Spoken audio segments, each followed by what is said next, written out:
Halo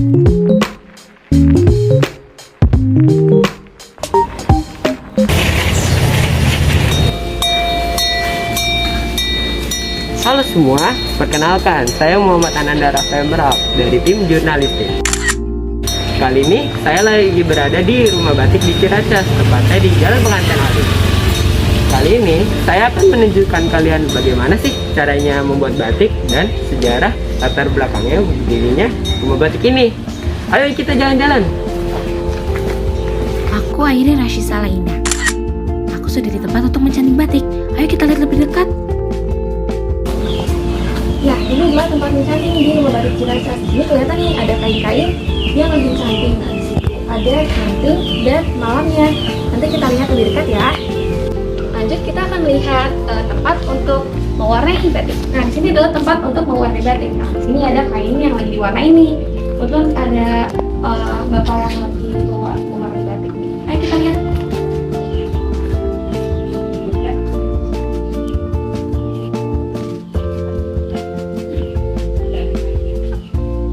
Setelah melihat tempat mewarnai batik, sekarang kita akan melihat teman-teman yang lagi belajar batik. Nah, ini dia workshopnya. Sekarang kita lihat tuh teman-teman kita yang lagi belajar membatik. Sekarang kita lihat tuh teman kita yang sedang menjiplak batik. Jadi untuk menjiplak motif kita menggunakan meja tracing ya.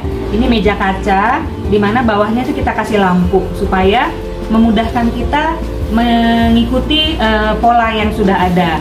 Panas tapi ditahan aja ya. Agak diangkat kainnya seperti kamu pegang.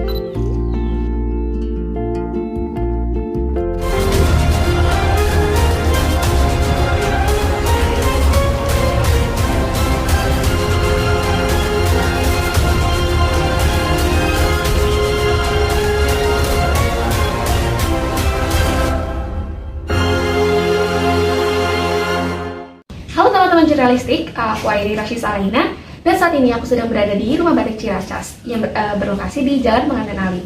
Saat ini aku sedang bersama pemilik dari rumah batik Ciracas ini. Boleh perkenalkan Ibu? Selamat siang, saya Natalia, pengelola rumah batik Ciracas. Oke. Aku ada beberapa pertanyaan Ibu, boleh dipertanyakan ya Bu? Yang pertama, kapan sih Bu rumah batik ini didirikan?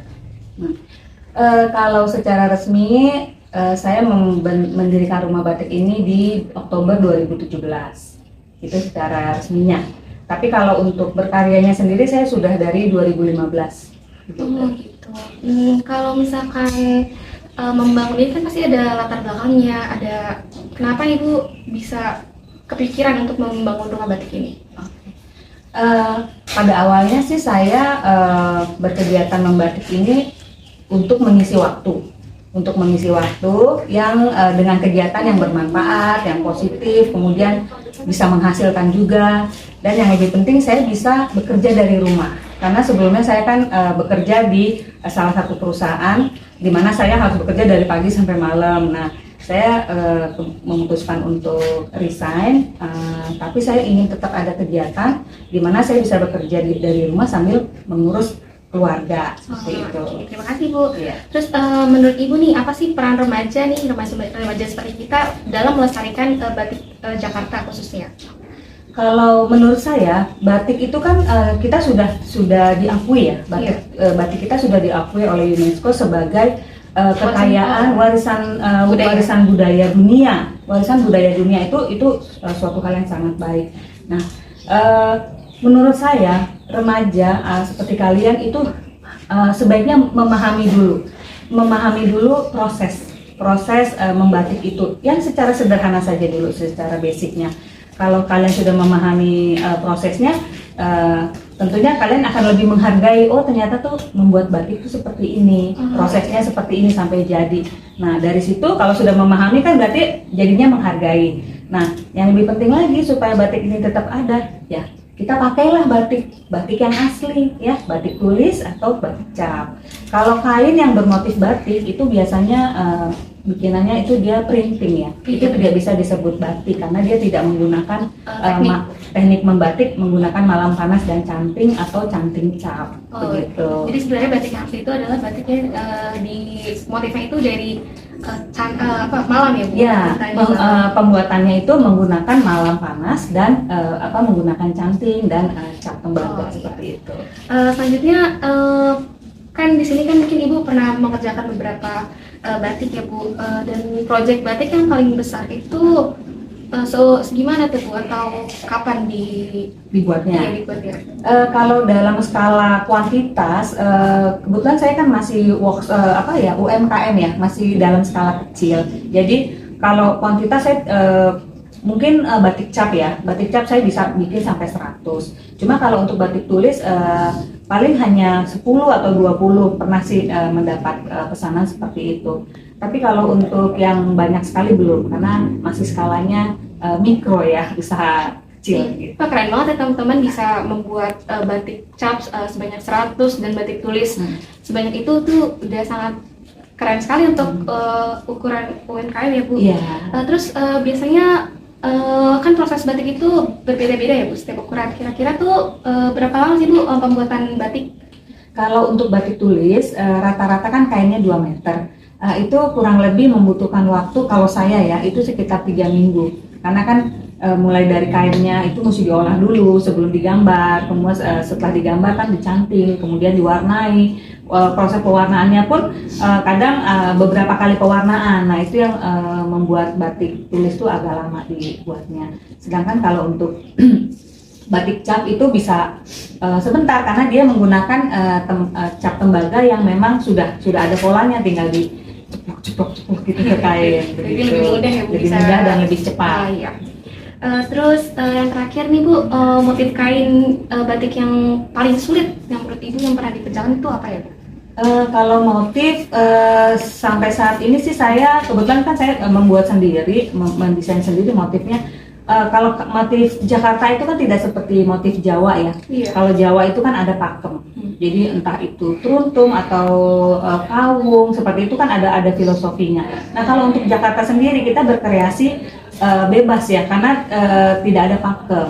Nah sebenarnya tidak terlalu sulit kita mengembangkan sendiri. Tapi kalau untuk ditanya kesulitan itu saya pernah mengikuti salah satu lomba desain motif batik Jakarta Timur. Nah itu sulit tuh kalau menurut saya karena kita harus menuangkan ide apa ya yang khas dari Jakarta Timur gitu. Nah di situ saya menuangkan beberapa ikon di Jakarta Timur itu saya tuangkan dalam kain sesuai ukuran yang ditentukan oleh panitia. Ya puji syukur saya pada saat lomba itu saya meraih juara pertama. Wah keren banget Bu, keren banget ya teman-teman, dalam desain itu bisa mendapat juara pertama itu keren banget Bu. Ya, terima kasih. Terima kasih Bu atas jawabannya. Nanti boleh ya Bu kita lihat-lihat batiknya. Silakan. Dan saya senang sekali kalau anak-anak muda seperti kalian ingin tahu tentang batik, ya. Oke teman-teman, ayo kita lanjut ke video berikutnya. Batik itu kalau membuat batik tulis kita pakainya canting tulis. Ini lilin panasnya masuk di sini. Ini namanya camplung. Kalau ini cucuk ini gagangnya ya. Nah, lilin panasnya dimasukkan ke dalam sini. Nah, canting sendiri itu ada berbagai ukuran lubang cucuknya. Jadi ada yang lubangnya kecil sekali, ada yang lubangnya besar. Itu tergantung pemakaian. Biasanya kalau untuk yang lubangnya kecil kita gunakan untuk membuat titik-titik halus seperti ini nih. Ini pakai canting yang kecil sekali lubangnya. Ini seperti ini, titik-titik halus menggunakan canting yang cucuknya nomor paling kecil. Ada yang canting 0, ada canting 1, itu biasa ada nomornya. Kalau untuk yang motifnya besar-besar, garisnya besar-besar begini, itu pakai canting kelowong namanya. Lubangnya lebih besar lagi. Itu cantingnya seperti itu. Ini canting tulis. Sedangkan untuk canting untuk batik cap itu kita pakai canting tembaga. Di sini teman-teman bisa lihat. Nah, ini yang dibilang canting cap, ya. Ini dari tembaga. Dia proses untuk membuat batik cap, di mana kita bisa segini banyaknya motif langsung kita ciplak ke kain, itu langsung terbentuk titik-titik atau motif-motif ini. Nah, Kalau canting cap ini biasanya dari tembaga kan harganya memang mahal ya. Nah sekarang orang-orang tuh berinovasi, pengrajin canting tuh berinovasi membuat canting dari kayu. Ini canting dari kayu seperti ini. Namun canting kayu itu ada kelemahannya. Dia tidak bisa dibuat motif yang kecil-kecil seperti Detail tadi, kayak itu ya. tidak bisa detail ya. Nah dia biasanya motifnya gede-gede ya. Ini canting kayu, dia lebih ekonomis ya, seperti ini. Ada lagi yang membuat canting cap dari kertas karton. Nah itu ini ya, mensiasati biaya biasanya, mensiasati biaya. Kalau canting yang seperti ini kayu besar-besar, nantinya kita bisa modifikasi sebenarnya dari hasil batik itu sendiri. Umpamanya nanti dari yang besar-besar ini kita bisa isi dengan kita combine dengan canting tulis, kita isi titik-titik atau kita isi garis-garis arsir.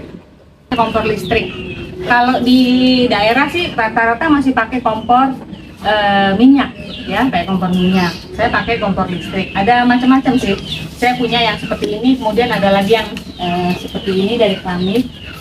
Nah, kompor, kemudian canting. Ini cantingnya udah hitam banget ya, nanti sering dipakai ya. Ini cantingnya, kemudian ini malam atau lilin batik. Ini malam pun ada berbagai jenis. Ada malam alusan seperti ini, malam untuk untuk ngelowongi ya, membuat seperti ini. Ada juga malam seperti ini namanya malam tembokan. Malam tembokan warnanya lebih hitam.